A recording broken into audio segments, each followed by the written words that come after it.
परावाणी का आधार मूलाधार है, पश्चंती वाणी का स्थान हृदय है, कंठ में जो है वो मध्यमा वाणी है, और वैखरी कहाँ है? मुख में है। सदगुरु की जो वाणी है उसका आधार मूलाधार नहीं होता, उसका आधार हृदय भी नहीं होता, उसका आधार कंठ भी नहीं होता, उसका आधार मुख भी नहीं होता। अरे वह तो ब्रह्मवाणी होती है। उस वाणी का एक विशेष केंद्र होता है, विशेष मंडल होता है। बैठो चेतन केंद्र पर, त्याग देह अध्यास, मुक्ति सदा फल भक्ति रस, अनुभव सुख है पास। वाणी का मंडल है, शब्द का मंडल है, सदगुरु का मंडल है। वही मंडल जो है ब्रह्म का है। उसी मंडल पर जब चेतना हमारी स्थिर हो जाती है और वहाँ से जो वाणी प्रकट होती है, वही वाणी जो है ब्रह्म वाणी होती है। एक ब्रह्म सकल घट बोले, महमंडल व्यापक तन डोले, गगन महल में डोरी लागी, हृदय आत्म चेतन जागी। तो वह द्वार बंद है, उसी द्वार को सदगुरु क्या करता है? खोलता है।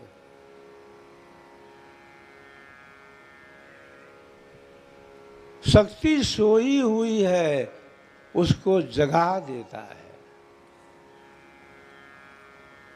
हमारे आप सबके शरीर में एक ऐसी शक्ति है जो सोई हुई है। सदगुरु जब मिलते हैं तो क्या करते हैं? हमारी जो शक्ति सोई हुई है उसको जगा देते हैं।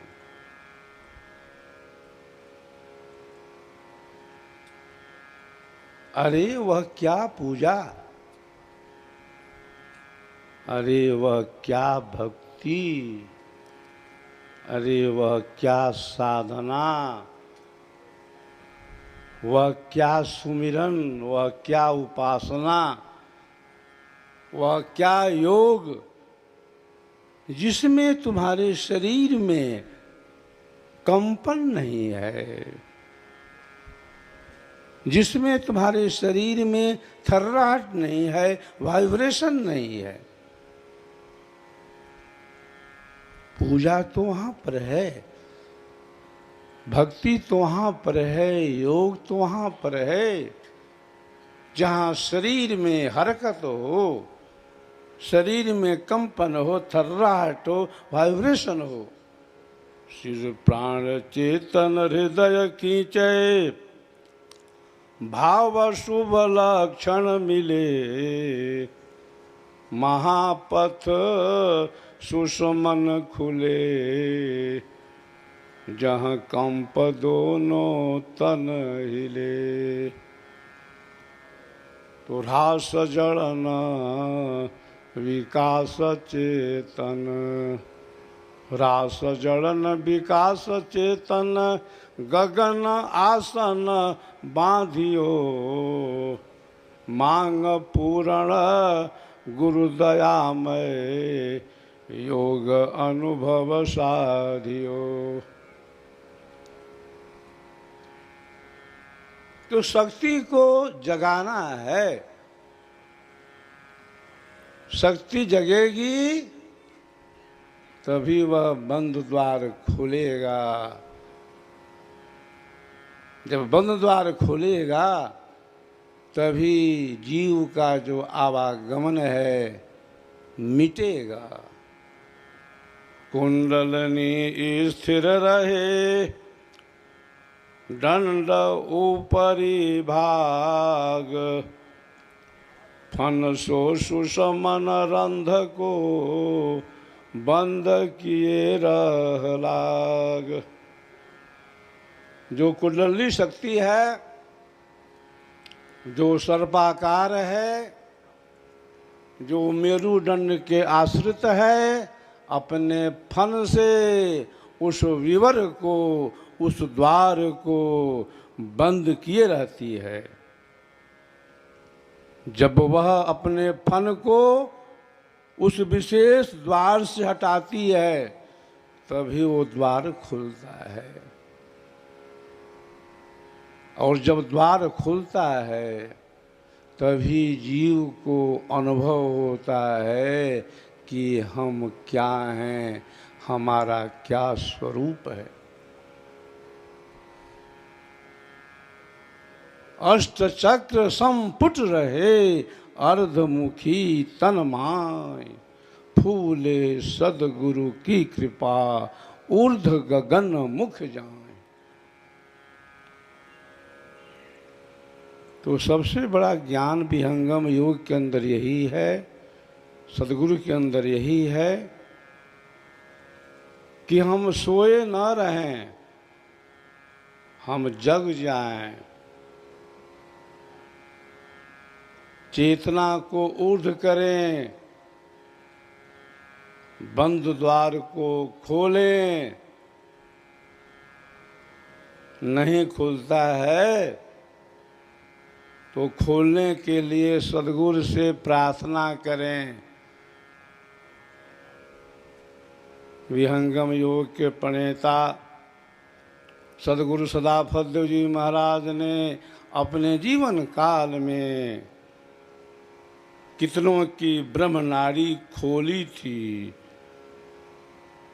कितनों का ऊर्ध्व प्रवाह किया था,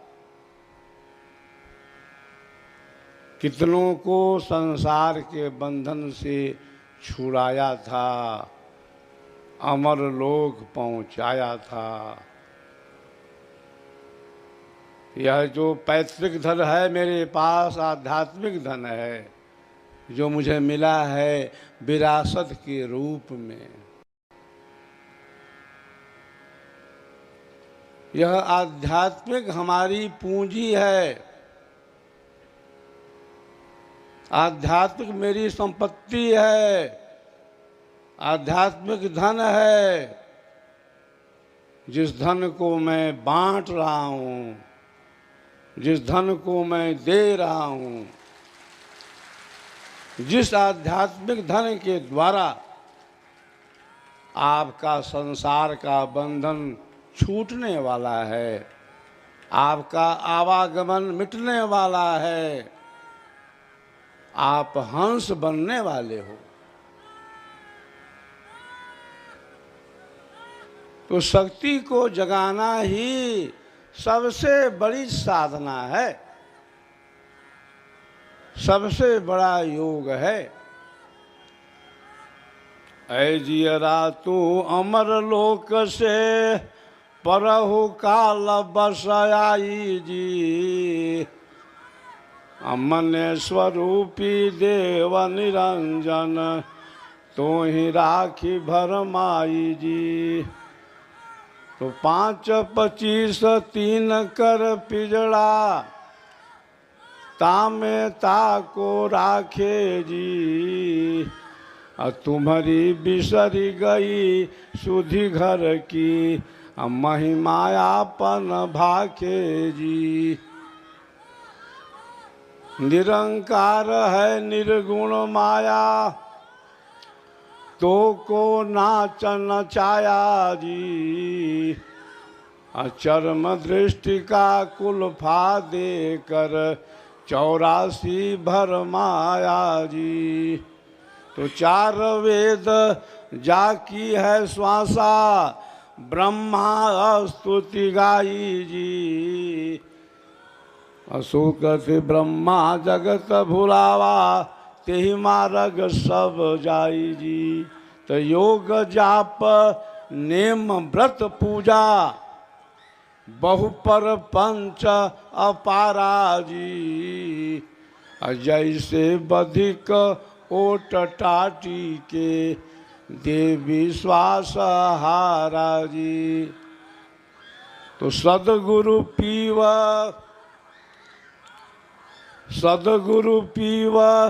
जीव का रक्षक, तासे करो मिलाना जी। जिनके मिलहि परम सुख उपजे, पावहु पद निर्वाणा जी। सदगुरु कबीर साहब कहते हैं कि सदगुरु क्या है। सदगुरु जो है पीव है, और सदगुरु जो है जीव का रक्षक है।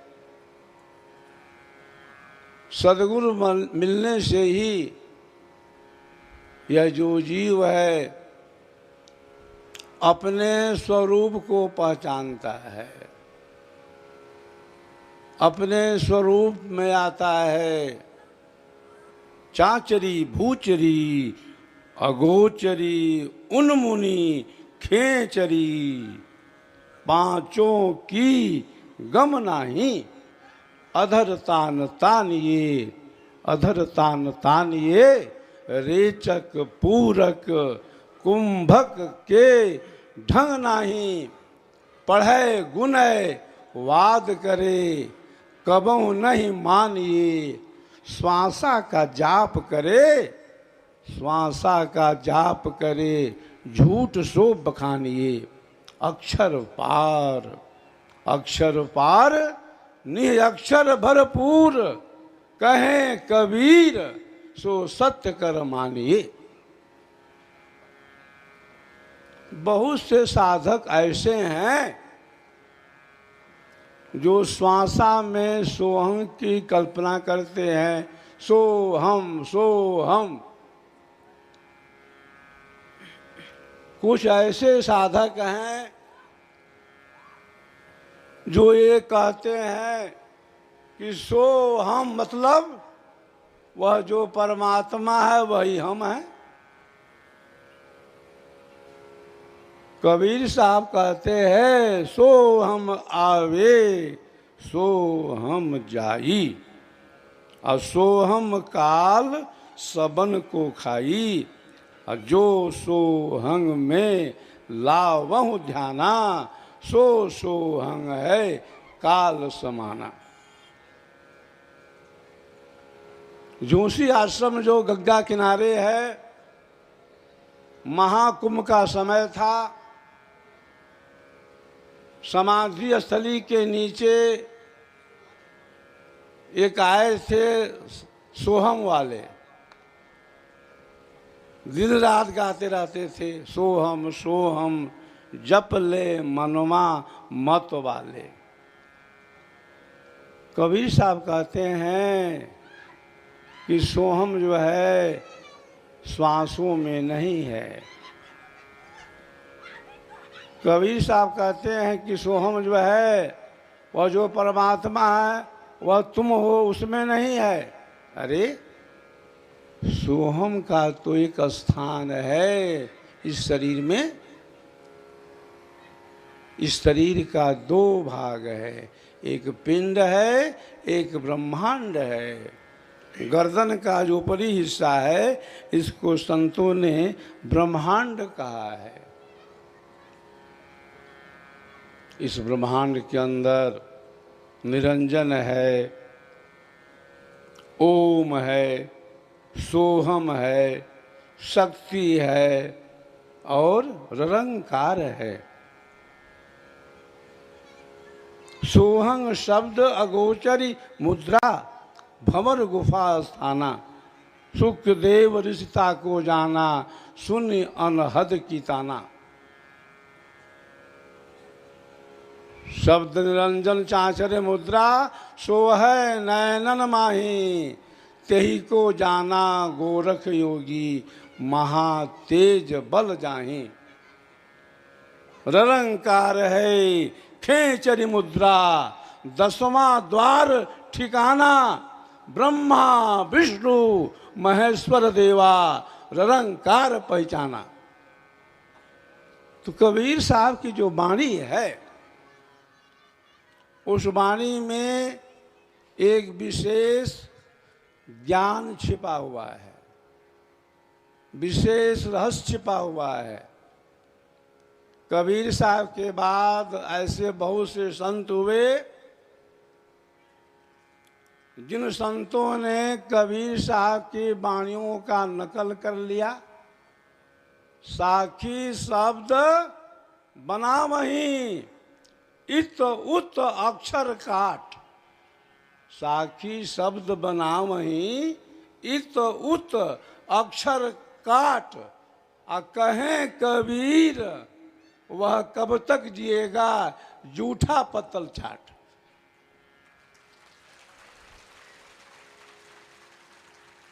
कहें कबीर वह कब तक जिएगा जूठा पत्तल चाट।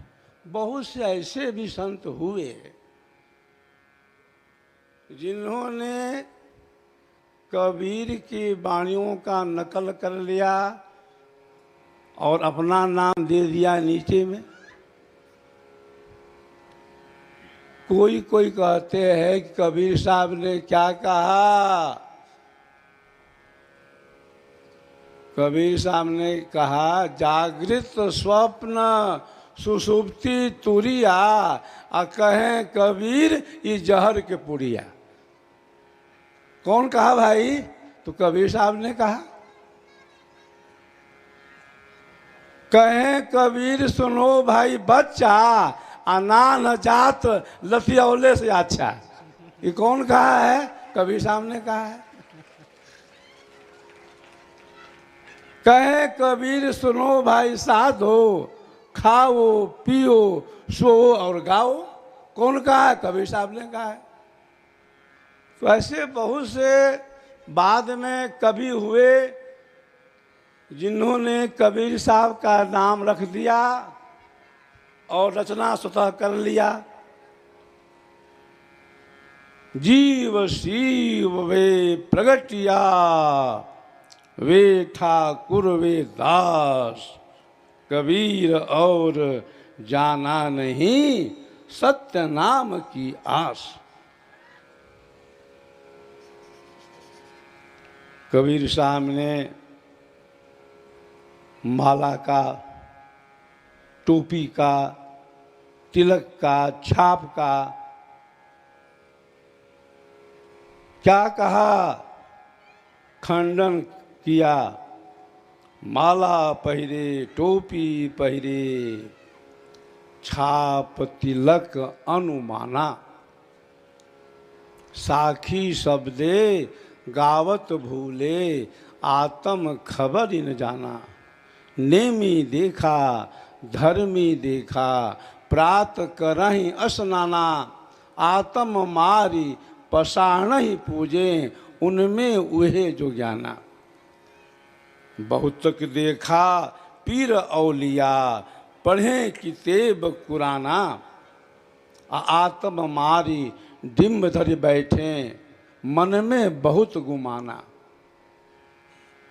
नेमी देखा धर्मी देखा, प्रात करहि स्नाना।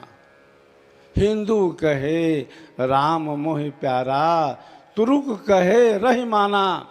आपस में दो लैलरी मुँह में, मरम न का हो जाना। कबीर साहब ने कहा, गुरु